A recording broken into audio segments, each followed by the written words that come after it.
Welcome to our LB's The Lover of Books author chat. If this is your first time here, I'm just going to have to say welcome. I'm so glad that you found us and that you are here, hopefully, to stay. I have had the honor to interview over 70 debut, just like Karissa, to best-selling authors. And I know Karissa is also going to just keep on growing her reader base. But you have also helped, you readers have helped my YouTube channel grow. It is getting so close to 20,000 hours watched. I think I might need to do a giveaway when we get there, just because that's so exciting for me. So I really appreciate you taking the time to like it, to comment. It really helps more readers find it, and then y'all find us and come join the live chats. But now I want to introduce this talented debut author. This is Karissa Chen. She's a Fulbright Fellow, is a Kundiman Fiction Fellow and Ivana Voice Fellow. So lots of fellows whose fiction and essays have appeared in the New York Times, The Atlantic, People, Eater, The Cut, NBC News, Think. Let's just say a lot. She has been in a lot of publications, and we're just going to keep looking for more because we know more is coming. She was awarded an artist fellowship from the New Jersey State Council, and also has had multiple writing residencies, including the Malay Arts, and she did the Mid-Atlantic Arts Foundation Creative Fellow, as well as Virginia. I know somebody else was here from Virginia. She's formerly a senior fiction editor at the Rumpus, and she currently serves as the editor-in-chief at Haiwen magazine. She received her MFA in fiction from Sarah Lawrence College, and she splits her time between New Jersey, and I know we had some New Jersey people here tonight, as well as Taipei, Taiwan. Welcome. Thank you so much for joining us, Karissa. Me. Okay. When someone asks, I mean, obviously you've been writing for a while. When did you know you wanted to write a novel? Oh man, I wanted to write a novel like immediately. Like that was like the first, like when I was a little kid, like that's what I would read. So when I thought about being a writer, I only thought that writers could write novels. It didn't occur to me that there were like short stories or that there were like, other like memoirs and things like that. And so to me, I thought like the only thing you could write was a novel. And so I always wanted to write a novel. And it was what I attempted first, even as like once I came out of my graduate program. But I think it took me a little more practice. I had to practice writing short stories and things like that before I could really understand how to tackle a novel, because I think novels are like running a marathon, and I had to kind of learn how to run like, a short 5K first before I could run a marathon. Did you always know what genre you were headed to, or was that sort of open when you were considering training for that marathon? Yeah, it was open for me. I didn't know that I was going to write a historical novel. In fact, I thought I never wanted to write a historical novel because I was like, oh my God, that's so much extra like homework, right? You have to do the research, you have to like make sure your facts are right and all this stuff. And I was like, that is a lot of work, and I would rather just write something contemporary that I can just make up out of my own head, right? Like, but I got really drawn into this particular history, and it didn't feel like homework when I was doing the research. So, What was the um, draw? You're pulled into this. Like, how did you get to that spot? yeah, yeah. So, the reason I got interested in this particular history was actually because of my grandfather. Um, I I saw this picture of him when he had passed away, and it was this picture of him crying in front of his mother's grave. And I'd never seen him cry before, and so it was really like moving to me. And I realized like I didn't understand the context behind that picture. Like I knew that he'd been separated from his family when he was 19 years old. But when you're young, that's just sort of part of your family history, and you don't really question it. And you don't think about like, well, why would anyone be separated from their family when they're 19 years old and never be able to see them again? You don't question it. And then as I got older, I was like, wait a second, there's an entire like history behind that. There's a war.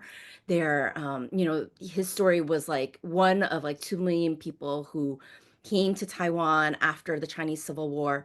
And that to me became sort of the focus point where I was like, oh, his story isn't unique. Like, there are so many people who are separated from their family like that, like so many people who are longing for loved ones that they left back in China, not realizing that they would never see them again. And so if I was interested in these like particular personal histories, then I felt like I also had to understand the whole like historical and like political context behind that as well. And that's when I really started to get drawn into doing the research around that. So it was purely out of like the love for these particular stories, like personal stories, but like, the personal and like the political are always intertwined. Absolutely. Did you have family members that you could ask, since you said your grandfather passed away, that could talk to you a little bit about the personal side for your own family? Yeah, so the only grandparent I had left living when I was writing this book was my paternal grandmother. And she had a similar thing. Like she and my paternal grandfather came over to Taiwan for work. It wasn't because of the war, but they came over in 1947. And of course, then in 1949, when the communists took over, they weren't able to go back either. So I did ask her some stuff, but she was willing to talk to me about like a lot of things, but she would never really share her feelings, I think is like, she would sort of recite facts, which was interesting to me. And towards the end of her life, she started telling me things that I thought were like horrifying traumas, about like for instance, her little brother put his entire family on a boat, and he was going to follow behind them, and he put them on a boat and like all of their personal belongings from Shanghai to like their hometown. And the boat sank, and his daughter and his wife passed away, along with like all of their precious items. And she told me this like super matter of factly, and I was like, Grandma, like that's horrible. Like that's so sad. And she was just like, well, you know, that's what happened back then. And like very like without like affect or emotion, and like didn't share much about how she felt. So I thought that was also really interesting, actually, which kind of made me think about then like the different ways that people deal with trauma and sort of like why, Suchi deals with her trauma in one way, but then Haiwen sort of deals with it in a different way. Yeah, I do find that fascinating. And, to be able to talk to her, to even be mature, like at that age where you're like, oh, this is important. I need to, have this conversation. I think is huge too, as a piece of your own family history that you had that opportunity. So um, it's really cool that you did get to talk to her about it. So Yeah. now you've heard the personal stories and you know that war is intertwined. Where did you dive first into the research, and how long did that take? Because this is a meaty, chunky book that covers lots of time and and distance. Yeah, I started with just like reading about stories that were similar to my grandfather's. What I was interested in was like the reunion stories. So I read a lot of reunion stories at first of like people who were finally able to go back to their hometown after like 40, 50 years, and like what that was like. 'Cause I'm such a sucker for like I don't know, things that make me cry. And I would like read these reunion stories or like see videos and just like bawl because it's like all the emotion, right? Like you finally see your, older brother after 50 years, and you're old and wrinkled now, but you're so happy to see each other. And so I started there. Um, and then I would start to read about like the stories behind that. So they would share like the circumstances of their separation. Like one of the stories that really sticks with me is there's a story about this guy who, is a pretty famous judge in Taiwan, or was a famous judge in Taiwan, but he told the story about how when he was 13 years old, his mom sent him off with his schoolmates to because his class was going to like the south of China to be safe or whatever. And he ended up coming to Taiwan with them. But she gave him a pomegranate for like the road. And he was busy biting into his pomegranate. And when he looked up, his friend kept being like, look up, your mom is waving to you. But he was like eating. And then when he looked up, they'd rounded the bend and he couldn't see his mom anymore. And he said for the rest of his life, he could never eat pomegranates again because he blamed the pomegranate for not being able to see his mom one last time. And it was just like ugh, stories like those are just so heartbreaking. And so I was reading these stories, and just for me, it was really like getting into the emotional and personal aspect of it. And then once I did that, then I started to research sort of like, okay, well, what was like the history of the war and like, what were the particular battles that were fought. And, I was reading academic books about like what was Shanghai like at the time, just to get a feel of the setting and everything. So all of that, my grandfather passed away in 2005, and I didn't know I was going to write this particular novel, but I knew I wanted to write something about this history. So I was researching a lot, and then just like reading those stories, like I told you. And then in 2015, I came to Taiwan on a Fulbright to interview soldiers or like their descendants about like their experiences, and came to Taiwan. And so that's when I started really focusing on this particular book. So if you count like from the moment I was interested in the history to obviously publication was 2025, and it took 20 years to get this book published. If you just count like the time I spent researching this specific book, like knowing I was going to work on this book, then it was like around 10 years. Still, I mean, that's an epic journey in and of itself. And like you said, it is a marathon, but this book did not feel long to me. It really moved. I think because you did intertwine those personal relationships throughout. What would you say was the most, I don't know, enlightening thing or surprise in this journey? Because this is your first novel, right? Like, did you go in with certain expectations and, just it flipped, or I don't know. I'm just curious. I feel like because it was my first novel, like everything was a surprise to me. Like I had no idea like how long it would take to write a book. I think, you see people churning out like new books every year or whatever. So I was like, how hard can this be? And then it was like really hard to actually write and like finish, and then you have to edit it a bunch of times, and then just like the journey of publication was like all of it was new to me, so I had no idea like what goes into publishing a book, and all of that was really surprising.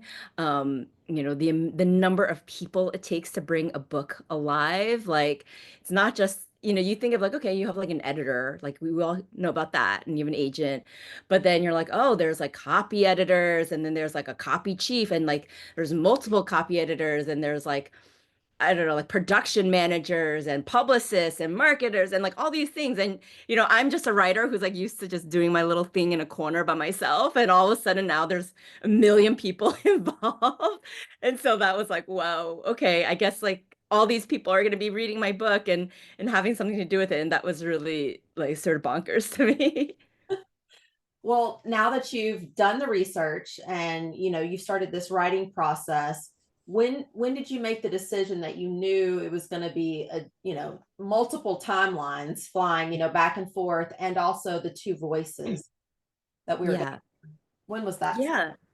So it's funny. So the structure took me a while to figure out. I started off writing, if you read like the first, like not including the prologue, but like the first chapter where they're in the 99 ranch, that it came to me almost fully formed. Like that was the first thing I wrote. And at the time I thought I was writing another short story. Um, and it was only like about 100 pages in that I realized like, oh, I'm not actually writing a short story anymore.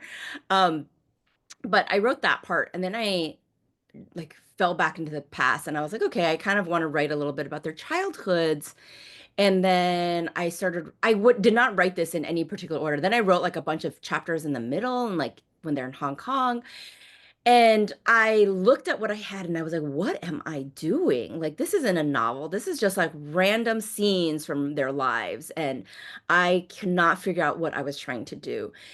And so I probably already spent like 2, 3 years just like writing these random scenes. And I got to a point where I got stuck because, without knowing what the shape of this book was going to look like, I really couldn't move forward.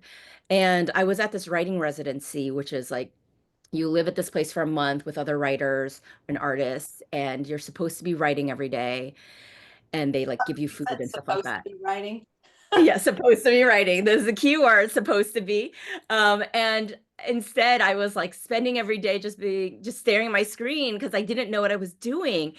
And I was listening to a lot of music at the time. And one of the things I was listening to was the cast album of the last 5 years, which is a musical. with two people, and it's about two people getting divorced, and one person, it starts with the woman singing about the end of her marriage, and then the next song is the man singing about their first date, and they kind of alternate like that. And then they meet in the middle when they get married, and then the last song is her singing about the first date and him singing about the end of their marriage. And it's a great musical. I was listening to it a lot because I love music. And like, I don't know, probably listening to it about like the fourth time or something like that, I was like, wait a second, maybe I can use this structure like for my book. Like, because it makes sense, not just with the pieces that I already have, but also it symbolizes who these two characters are, right? With one very forward looking and one very backward looking. And I kind of took my manuscript, I rearranged the different parts into like what it would look like if I use the structure. And I just wanted to see like what, it's because it's sort of unconventional. So I said, I don't know if that's going to work if I put this like, you know, present tense chapters, contemporary chapter with this like past tense chapter. How does that look? And I felt like it worked really well. And then after that, once I kind of decided upon this, I was able to then really clearly see like, okay, these are all the other chapters that I want to write. And then it made it a lot easier for me to go forward. So I always knew that it was going to be two voices. I just didn't know what it was going to be rearranged into until I landed upon the structure.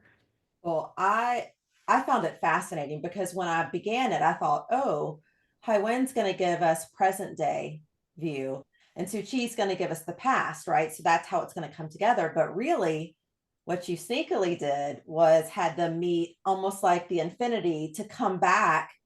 And I was just like, oh my gosh, like, but it felt so seamless. And so that's what I want to know. Like, how did you know who was going to be doing like which perspective, which time, who, because it was, I mean, it's genius. Like I just was like, this is so awesome. And I haven't really encountered that so much. So give us your secrets. Um, in terms of like choosing which time periods they would cover, I like I kind of based it upon two things. Like one was sort of big historical moments. I knew that like I wanted to cover those. So like the end of World War II or like the death of Chiang Kai-shek. Like I knew like okay, these are going to be big deals in their lives. So I had to cover those. And then from there it was me thinking about like well, what are the big times for them personally, right? So what are the things that are going to stick out in their minds, meeting their spouses or specific moments with Suchi's child, things like that. And so I wanted to pull out like the key moments in their lives that would really stick out in their minds and would also like really represent where they are at different points in their lives. So kind of picking those things out and then just like spending the time to arrange it was like totally because I use this software called Scrivener, which like allows you to like move scenes around pretty easily. So if I like wrote a piece and I was like, I don't know if that's gonna work that well, I could like rearrange it a little bit and just like see how it read. So it took it took some work in terms of doing it and making sure that it kind of did it seamlessly. But I think like once I was able to sort of see it and like be able to, I had already picked out those moments and then I could like rearrange them sneakily once I'd written them and just make sure that it like moves seamlessly, then it wasn't as bad as I thought it was gonna be. But yeah, that I had my little secret was I would also pull out like the first paragraph and the last paragraph of each chapter and just put them all against each other so I could see like after you read the last paragraph of this chapter and then you moved into the first chapter of like the next chapter, did it work, like did it feel okay or did it feel like oh my god, wait, where are we, what are we doing? And so I did that a lot to make sure that readers wouldn't be like too jarred. Well, I love that you really thought about your characters on a big scale of forward thinking or looking back, because that does encompass who they are. How did you decide their characteristics? Like, how did you know this is Suchi and this is Haiwan? And we're going to get Mhm. into that music stuff in just a minute, but I just want Yeah. to hear where they were formed. Yeah. So I am a writer who doesn't really know anything about what I'm writing when I start. I know there are writers who like outline and they do character sketches beforehand. I am not like that at all. I like to just start writing and let the characters reveal themselves to me. Like they feel real to me. But, I will just sort of like write and they'll be like, "Oh, they're walking along the street." And all of a sudden, she does this. And I'm like, "Oh, I guess she's a person who likes to do this specific thing." Or like, when Haiwen turned out to be a musician, she's walking along this little path and she sees him for the first time and he's playing the violin, and that was when I found out that Haiwen was a violinist. I had no idea until that moment, but she peeks into the corridor, she looks, she sees this boy and he's playing a violin, and I was like, I guess he's a violinist. So it's like It's almost like like your eyes are Suchi's eyes as you're discovering, you know? yeah. I Yeah, love it. it's just like, I don't know, I don't know how to do it any other way. There's that famous Michelangelo quote of how like when he's like, not to compare myself to Michelangelo, um but that when he's like doing a sculpture, he feels like he's like releasing this figure from the stone. That's kind of how I feel about writing, which is that like these characters already exist and that it's me through the process of writing that I get to meet them and I get to like discover who they are. And so I don't know where that comes from. Obviously, then like once I know who they are, I like sometimes have to like go back to what I've already written and been like, is this consistent with what I've already written? But yeah, like I just Suchi just seemed like she would be this sort of like stubborn, spirited girl. And Haiwen would be her opposite, like someone who's really lost in his music and someone who's, very interior and makes sense of the world like quietly. And that seems right for the two of them to have this contrast, and like, right, opposites attract. So So you did mention, he is a violinist. When you when you looked around the corner with Suchi and you saw this, did you think, "Oh no, like I have to figure out the violin stuff," or do you have this skill already to back up the writing? I am not a violinist. I love classical music, so I do have a great appreciation for classical music, but I did not play the violin. I love string instruments, and I always wish I had played the violin, but that is not a skill I possess. So I did have to then be like, oh, I guess I have to research violinists and how they play music and ask people who play the violin specific things. And so I hope I did it convincingly for anyone who might be a string player out there.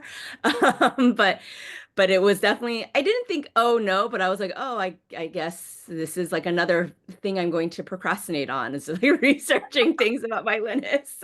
Well, one of my questions too is how did you decide which classical pieces were going to be, part of your story? But you already had that love. So was that a pretty easy fill in for you to know what the emotion, what you were looking for? Yes, partially. There were pieces that I already really loved that I knew I wanted to include that felt something personal to me. So I was like, these are pieces that move me personally. Then of course they would also move him, as a music lover. There were other pieces though, then like, again, as not a violinist, I wasn't sure like, well, what kinds of solo pieces would they write? What kind of pieces or would he play?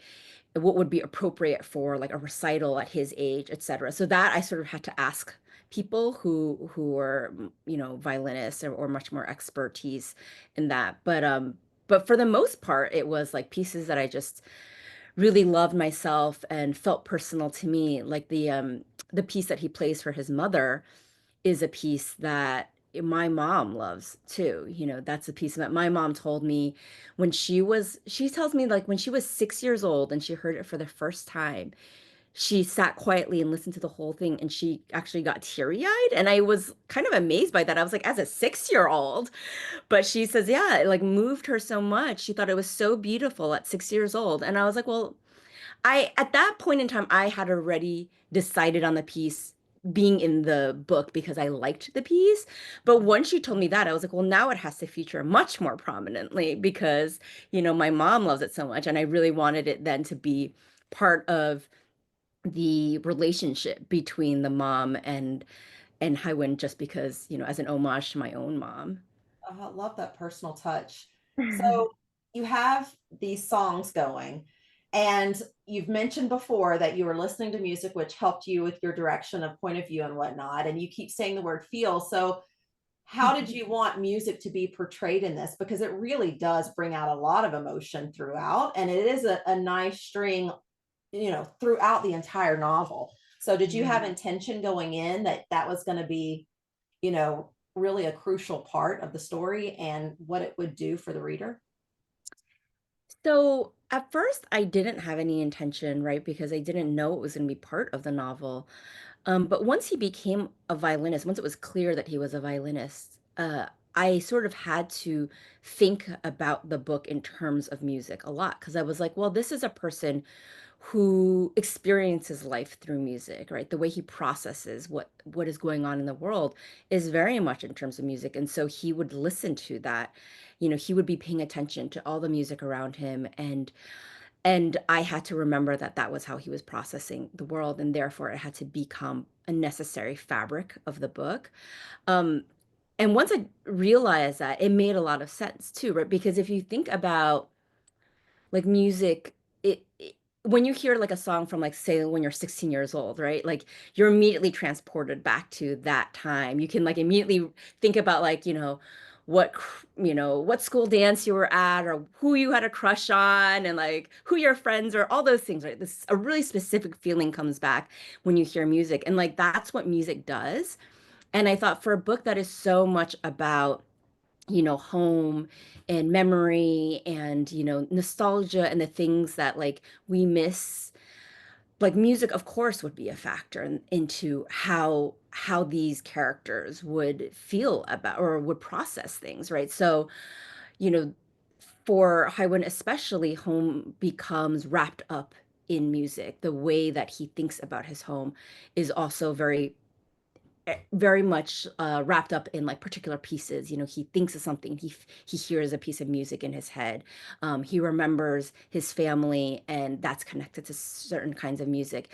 And so it became much more part of the novel than I initially thought it was going to be. But I think it was important that it become that way because, of the person that he is. Well, it was so tied, like you said, to home, to family. But at some point in this novel, he lost that. Yeah. And by lost it, I mean he lost the music in Yeah. conjunction with losing just about everything else. So can you talk a little bit about that and how that fits in? Because I thought that was a beautiful, symbol of a lot of things, really.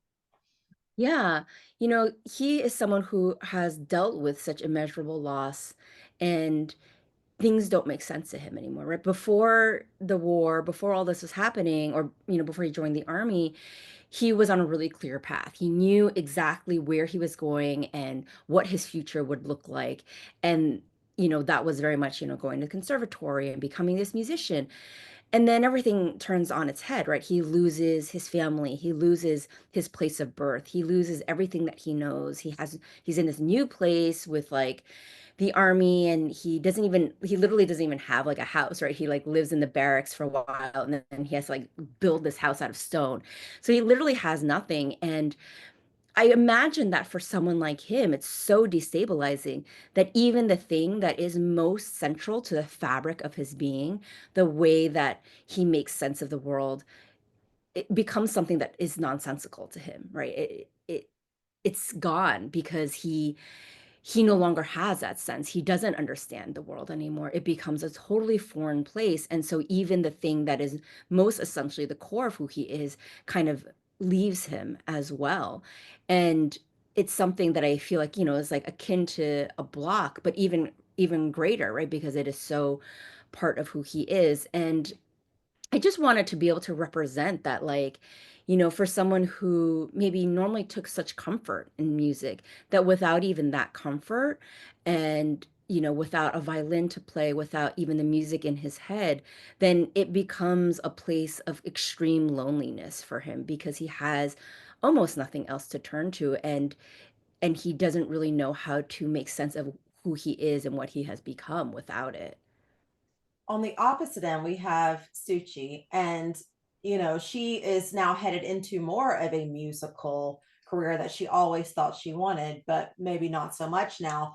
So did you find it was easier, or was it, similar writing both of these voices, or did you find one easier or harder to get into, to pull Mm. out those emotions and whatnot?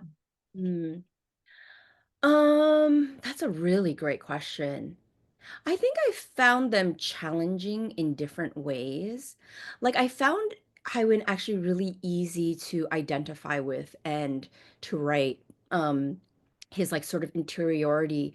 And in a very early draft, I had a writer or I had a reader who told me that like she felt like I knew who Haiwen was very clearly on the page, but that what Suchi wanted and who she was a little murkier. And I wondered about that because it's funny because like Suchi in personality is probably a little bit more like me. I'm much more like her, like much more outgoing and stubborn, and and wears her emotions on her sleeve. And like Haiwen's sort of interiority is not something that I really am like. And yet I maybe because when I'm writing, I live very much in my feelings, right? Like I am being an introvert when I'm writing. And so maybe it was like easier for me to think about Haiwen and what he was feeling. Whereas with Suchi, for a while I was like, well, what does she want, right? Like Haiwen has a very clear desire, at least when he's young. He knows what he wants, he knows what path he's on. But for Suchi, she's a little bit more lost. She's very outgoing, but she doesn't necessarily know what she wants to do with her life. She doesn't have that many friends. And whereas like Haiwen is probably content with that, she's kind of a little bit more like, she notices that, right? When she's a little girl, she notices when like the other kids don't pay attention to her and things like that. And so trying to pin down who she was and what she wanted took me a longer time to come to. But I think then what made me able to get past that was like, well, if I'm not clear on that, like that kind of is part of the story, right? Like, that she doesn't know what she wants. And so it became part of the story that like when her father has these expectations of her, she's kind of like, is that what I want? I don't know. Because what I was grappling with as a writer perhaps was because of who she was. And so I wrote that into the book a little bit more. So yeah, they were challenging in different ways, like sort of understanding the characters was a process for me. I love to be in your brain for this. So thank you for sharing that. Um, they both mention at different times in the book leading a parallel life. And so they each have a different, it's at different points, but it's still the same sort of, was that an intentional thing? Did you know you were going towards that? Yeah, one of the things I thought about a lot was, with my grandfather, because this was based upon him or inspired by him. One of the things I thought a lot with him was, did he regret, leaving for Taiwan? If he knew what he knew, that he would be separated from his parents for the rest of his life, that, it would be 50 years before he saw his older brother again, would he have made the same choice? And I thought that must be a really complex question for him because he could regret it and he could make a different choice, but that would mean that he wouldn't have met my grandmother. It would mean he wouldn't have his kids. It would mean he wouldn't have like me and my siblings, right? And he wouldn't live in America and have the life that he had in America. Like, China sort of had all these other things that happened afterwards, like famine and the Cultural Revolution and everything. It would have been a much tougher life. And I couldn't reconcile that, right? Like when he was gone by the time I started asking myself these questions. So I couldn't ask him either. But I had a trouble reconciling, like, if I were him, how do you regret? And yet, how do you not regret, right? Like these are two things that are sort of almost incompatible with each other. And so that was something that I thought a lot about for these characters, which was that, you know, of course, they wish that things had gone differently, that they had their chance with each other, that they had spent time with their families, but also they saw how their lives turned out and they have people in their lives that are precious to them. And so they can't turn back the time in a way because that would mean erasing these really precious people that they have in their lives. And I personally, I'm someone who I'm very indecisive because I always worry about like choices that will lead to regret. And I say this about like every single thing, like even minor things. Like I have trouble deciding between two things on a menu because I'm like, oh, I don't want to order the wrong thing. And then I'll be like sad for the whole meal that I wish I'd gotten this other thing and I won't enjoy, and it's like not life or death at all. But I'm very indecisive because I always worry about regret. And yet at the same time, once I've made a decision, I'm kind of just like, well, that's just I've gone with it and I don't really look back and I kind of have this optimistic attitude of like, well, even if, unless you're like dead or like, you have like severe bodily harm or something, it's really hard to like totally regret it because you just don't know how it would have turned out otherwise, right? Like I'm fine. And if you like live long enough, I think it turns out fine. And so, or at least I hope so. And so once my friends are always like, you're so funny, like you agonize over these things, but then like you make the decision and then you're just like, fine. You never look back. You never think, did I make the wrong choice? Like, should I have done the other thing? And and so I was trying to grapple with that with these two characters where like one is just sort of like, you know what? We're just going to move forward. We're not going to look backwards. Like, this is my life. I've made my choices and like, it's fine. And the other person being like, but don't you wish? Don't you wish that there could have been another life? Don't you wish that like we could have done things differently? And them trying to reconcile that, which like, never has a clear answer. There can never be an actual answer for that. Okay, I'm going to ask a very practical question then, because if you are indecisive, how did you write this book? Like, if all the decisions that had to go into this book, I mean, it seems like again a marathon. But how do you do that as a writer? I mean, I know once you made your decision, but like, there's still so many choices. Yeah, yeah. Luckily we live in the modern world where I can undo things. But where I always think of this, I'm like, thank God I'm not writing this by typewriter. I would have given up a lot earlier by typewriter. But but like I would make some major changes to the novel, but because I'm scared, I would like copy and paste the entire thing and then like make a new file and before I made any big changes. That way like I could always go back if I like did the thing and then decided that like it didn't work.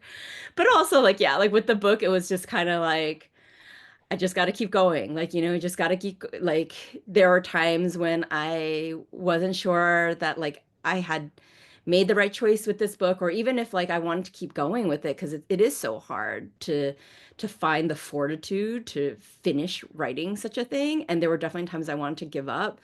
And, you take a break for a little bit and then you always come back to it because the characters call to me like I would be like, I'm done. I can't do this anymore. And then like maybe I take like a month break and then eventually I'd be like, okay, no, I just needed that month to like really sit with my thoughts and like think about like what I want for these characters. And eventually they call back to me and eventually I'm like, okay, I'm ready. I'm gonna try again. I'm gonna keep moving. And I can't not tell this story because now I've already opened this can of worms and it would be a disservice to them if I didn't finish. So Yeah, I mean, yeah. revealing them, you have to show it. You're the only one, so Exactly. I might have to free them from their prison. I'm certainly glad you did. Um, okay, so you do address some very serious topics in this book. One is when you start talking about the politics of it. And a lot of it we get with Suchi and her father, but then the conversations also go Suchi to Haiwen and back and forth. But they do change with perspective, with age, with time. How can you handle that in a book? Because obviously we're going through, in the world there are wars going on and political strife and things like that. So how did you want to handle that? I was trying to, I wanted to represent like several points of view, I think, because I was aware that this history isn't as well known to people, especially in America. Like I didn't grow up with any of this history either. And it's, my own personal history, but I didn't know a lot of this stuff. And so I wanted to be able to represent like different points of view and offer sort of like, this is, not just come down like, oh, like communists are bad or the nationalists are bad or like whatever, but like offer sort of like, well, these are like, this is the way that like the machinations of politicians are. I think that to me was sort of my central point of view, was like it actually almost doesn't matter like what political party you're a part of, but that like wars in general devastate ordinary human beings. Like like the politics of it are like these people, these policymakers up top who don't actually have to deal with all of that in the same way, but like what the outcome is that people starve, people are separated from their families, people die, people, like, and all of that is really terrible no matter what sort of affiliation you are with. And yet, like, of course, then at the time, people do have, their political points of view, right? Like Suchi's father has one point of view, Haiwen's family has a different point of view, and that point of view also changes as, he joins the army and he kind of sees what it has become.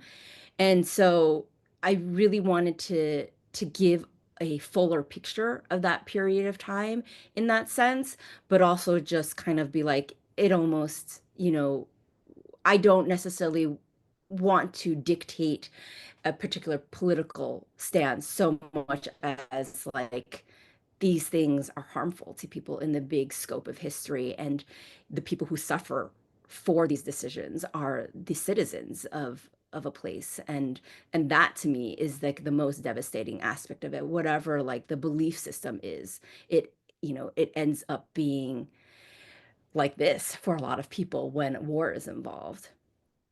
You also discussed women's rights throughout. You started off early when we were getting the vision of what Suchi's family looked like, with her mother having a very traditional bound feet, and how everybody around her reacted to that, right? And then also what happens when they move to a different land with different cultures, and then within marriage and things like that. So why did you want that to be a central factor, and how did you go about it? Yeah. You know, at that time, it was a really interesting time for China because they're, they had sort of just thrown off their dynastic, the way of doing things, right? The dynastic government, and it was supposedly the modernization of China. So all of a sudden, like, yeah, bound feet were no longer cool anymore. Like now they wanted, there were these stories of overly zealous, you know, students or young men who would like go in and like tear the bound ribbons off of like women's feet, being like, you're liberated, and these women would be like, what the heck, like, please do not touch my feet, like, what are you doing? um but like it was things like that where there was a sort of chafe between like the new and the old, because of course modernization doesn't happen that quickly, like you don't change your thinking that quickly. So I sort of wanted to represent that a little bit with her father, where like he really does believe that like women can do anything, that his daughters can do anything, that they can be part of like this new modern order. And yet, right, like the way he treats his wife is like not nice. He Yeah. looks down upon her. He's really like, he doesn't think very much of her and doesn't really think that, she has a say or that her ideas are interesting or anything for him to really like take seriously. And so even though he says all these things or he has these modern ideas, he actually isn't as like modern as he thinks, right? He's not actually as feminist as he believes he is, because he doesn't see this woman as a full human being that he's married to. And so um I wanted to like think about that, like what life like that would have been. And I'm also aware that like I'm coming at this as a 21st century woman who has my ideas of what feminism are and like what a full life is. So I'm aware that like I may have written certain things in a very anachronistic way, where like this might not have happened this way. She may not have had the freedom to do XYZ. But I also kind of am like, you can't tell me that there wasn't one dad in all of like Shanghai who didn't think the way that her father did, right? So, um, And of course, I it's going to be a bookseller. what? Of course, it's going to be a bookseller Of that. course it is, right? That's the most forward thinking that you can get as a bookseller, right? He's exposed to all these ideas, and he wants his daughters to be exposed to these ideas too. So, I didn't want it to just be like the story of this woman who, because a lot of bad things happen to Suchi.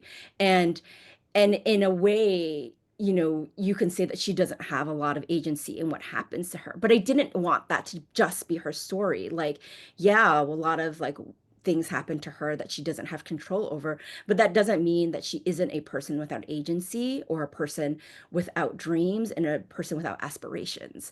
And so, as a woman, I wanted to show that, like, she still has her own mind, she has her own aspirations, and it's just that these circumstances have sort of stifled it. But that doesn't mean that she isn't someone who just takes it, right? She kind of has to in a way to survive, but that's not necessarily the whole of who she is. And so that was really important for me to represent. I enjoyed seeing different aspects at different times and different situations because it does bring up, it makes you think, right? I mean, the mother definitely wanted the girls to be in a good place, and so that's where her fear is coming from, right? And the dad doesn't necessarily consider everything that she has to consider for them. So it was a nice balance of all of it. Thank you. All right, I'm gonna do some rapid fire questions for you. Sure. And then everybody else be thinking of what questions you want to ask Karissa, okay? All right, here we go. Rapid fire questions. Your favorite place to write? Ooh, this is supposed to be rapid fire and I can't think of. I like to write in a coffee shop, but with like headphones on, so I can't hear anything. I love that I'm asking an indecisive person rapid fire questions. This is I gonna be know. awesome. All right, writing or research? What do you like more? Writing or research? Yeah. Is that what You you like asked? the writing or the research more? Writing. All right. Oh, the writing, yeah. So I think I know this one already because you just sort of you said it. Noise or silence when Okay. writing? Noise or silence So when I writing? actually this neither. I listen to a track of ocean waves. That's what I listen to when I'm writing. Okay, and that's not like a white noise make you want sleepy or anything, huh? It's like invigorating. It just helps me like sort of focus. So yeah, so it's not total quiet, but it's like enough white noise that I can like focus in and I feel like I'm by the beach. Nice.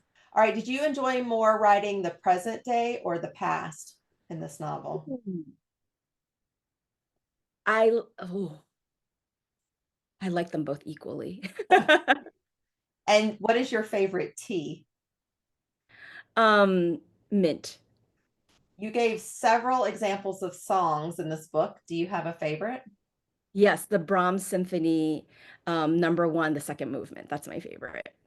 All right, so I think you answered this one too, but maybe you're both introvert or extrovert. I'm an extrovert, but I've become more introverted as I've gotten older. Are you more of a morning glory or a nightshade? Oh my God, nightshade all the way, which is very hard with a child, by the way. And then is mushroom stock congee the best way to cook it? Because I thought that was an interesting bit in the story. I do that, yeah. Awesome. Awesome. All right, team, if y'all have questions, go ahead and raise your hand and ask Carissa. I'll see in the if there's anything. Oh, I will say, Jill, and I agree. The time and care and research really did show in your final result. So thank you so much for that. Yes, Anissa, go ahead. I'm going to highlight you and you can ask your question. Thank you, Albie. Thank you for being here, Carissa. I have not quite yet finished the book. It's a little on the long side, and I was juggling two or three other ones at the same time. But I'm very curious as to which character changed the most from your first draft to the final draft, and did that have a big impact on the whole book? Oh, that is a great question. Um, who changed the most? I w- I would say Suchi probably changed the most, in terms of just me having to, like what I said a little bit earlier about needing to really understand the person she is. I think her personality was always the same, but like trying to understand what drove her and what she wanted, especially as a child, was something that I worked on a lot. That was a little hard for me to tease out. The other characters, I think they kind of were always who they were. Yeah. Awesome. Thank you for that Interesting. question. Thank you. and I'm really enjoying it. I just juggling too many things at one time. It is a Totally big. understand. I want to know what the significance of the banyan tree, because you do go into a little bit of a symbolic talk, and we know that there's another book, The Banyan Tree. So can you talk a little bit about that and how what you wanted it to portray? Yeah, so that was based upon this banyan tree. When I lived in Hong Kong for 2 years, and there was this banyan tree by the bus stop closest to my house. And and I just always thought like this tree is so beautiful, and yet it's like beautiful yet destructive, and yet also such a symbol of life. Like it's destructive in the sense that like the sidewalk where it was growing was just like totally coming up because like the roots were just like, cracking out, and they like clearly did not belong in this concrete jungle at all. Like it did not want to be here at all. And yet it was thriving, right? Like it was like, I don't care that you like poured concrete over me. I'm gonna break my way through it free. Its roots were like super gnarled, and it's like all these like different veins were coming out in different ways. And I was like, that is a resilient tree. Like that is a tree that is gonna find its way no matter what, even if it's been sort of, you know, forced to like live in this place that it probably doesn't belong. And when I was writing that scene, I thought it just popped into my head. Like suddenly that tree popped into my head, and I was like, this is such a good metaphor for like the kind of person that she has to be, right? She is stuck now in this place that she doesn't want to be. And yet she sort of has to survive. And it is like both a beautiful thing, and yet it's also sort of horrible, right? In both ways. Like she has to do what she has to do, and maybe the outcome will be okay, you know, maybe she'll turn out fine, maybe that sort of the sort of twists and turns that you have to take in life make you who you are, and it becomes some sort of beauty, but it's not an easy path. And so like that sort of just came into my mind as this thing that I wanted her to see because it symbolized so much of what she was going through. And on the cover, you have a tree as well. Is what type of tree is this? Oh my God, I had looked this up. I think it's a, I don't remember. I'm gonna say the wrong thing. So I had looked this up and I've totally forgotten. My cover artist is amazing. I thought it was beautiful, but I can't remember what kind of tree this is So called. I'm I'm sorry. assuming this is the ring that is described in Mhm. the violin case, and this is the California, and this is Mhm. okay. And so, Mhm. um, did you give them any direction on this, like what you wanted, or anything, or did they just you just had that Yeah, great of an artist to? they are just amazing. I had no idea. I'm not very good at like visual representation of things, I guess. Like I'm not an artist. So I had no idea. They asked me like what covers I liked, and I gave them like a bunch of covers that I admired, but like had nothing to do with my book. And they just came to me with this and said, do you like this? It originally came in like different, slightly different colors, and so they did some tweaks, but almost like it was almost fully formed like this. And I was like, it's beautiful. I love how it represents the book. So yeah, they're amazing. That my cover of Yang Wen is amazing. My cover artist, I mean. Well, how did you find out that, as we can see here, you were a GMA book club pick and Celeste Ng, blurbed, for you, like, and actually the back of the book, like she's had so much great press with newspapers and magazines and stuff. How did you find all that out? Was it just like jaw dropping? Oh my God, it was like so amazing. I found out about Good Morning America the May before my book publication. So like more than half a year before book publication. They, I guess, book very early. And so that was like a secret I had to hold for like over half a year that only like my best friends and like my family knew. It was really exciting. So yeah, that was like one of the first big pieces of things. And then the Celeste blurb, I actually know her a bit because I had interviewed her for Hyphen when her first book came out, and then I interviewed her again when her second book came out. And so like we're kind of like buddies. We're like not like super great friends or anything, but like we're acquainted. And so I was a little nervous because I thought she's super busy. She's Celeste Ang, and but I was just like, do you think you'd blurb? And she was like, yeah, sure. So yeah, she's really, really nice. Also, if people are fans of her work, she's also a very nice person. So yeah, it was all like such a whirlwind, and then all the other media just sort of came like closer to the publication date or after, and I just felt very grateful and very overwhelmed. And I have a really great publicist who is so on top of her stuff. And so, yeah, I don't know, it's such a whirlwind experience, especially for a first book. You just don't know what's going to happen. So I feel very, very lucky. Well, I will say I've heard, historical films are very expensive, but this book does have a very cinematic feel. Just by the way you wrote it, I feel it probably, you could see it as it was happening. Is there any buzz around that or any news to think that it might go beyond the pages of this book? I do have a film and TV agent who is working on it. There was a director who's like maybe interested, but you never know. Hollywood is a long game. It's very, they take a very long time to like pick things up, I think. And then I think the market is like always filled with lots of things. And so you never know. I'm not holding my breath, but like cross your fingers, maybe one day. Well, good luck on that. I hope to see it. I could totally see it as a series. I mean, because it is a long, instead of a movie, I would almost want a Yeah, series so I could I get know. full effect of all those time periods. Um, Last question I will ask you, because I know we're getting to the end here, is, you know, you've been writing this book for quite a while, but I'm hoping you had some time to read in there, or at least afterwards. Do you have any books that you would recommend for this group to read, whether it be, on the same line as this book or totally random, just you love this book, this author, and want to share it? So these are the recommendations I would give for anyone who's interested in this history. If you haven't already read Daughters of Shandong by Eve J. Chung, that sort of deals, I see some people nodding their heads, that sort of deals with the same time period and sort of the same like people who are fleeing from China after the communist takeover. So I really like that book. That's a really great book. And then a more like nonfiction perspective, but kind of reads like fiction is Last Boat Out of Shanghai by Helen Zia, Zia. And she had interviewed a bunch of people who did leave um, China after the communist takeover to various places, not necessarily Taiwan, and their stories. But she like kind of writes it. She writes, I think it's like 4 or 5 people, and she writes it from their perspective with like great detail. So it kind of almost reads like fiction. I loved that book.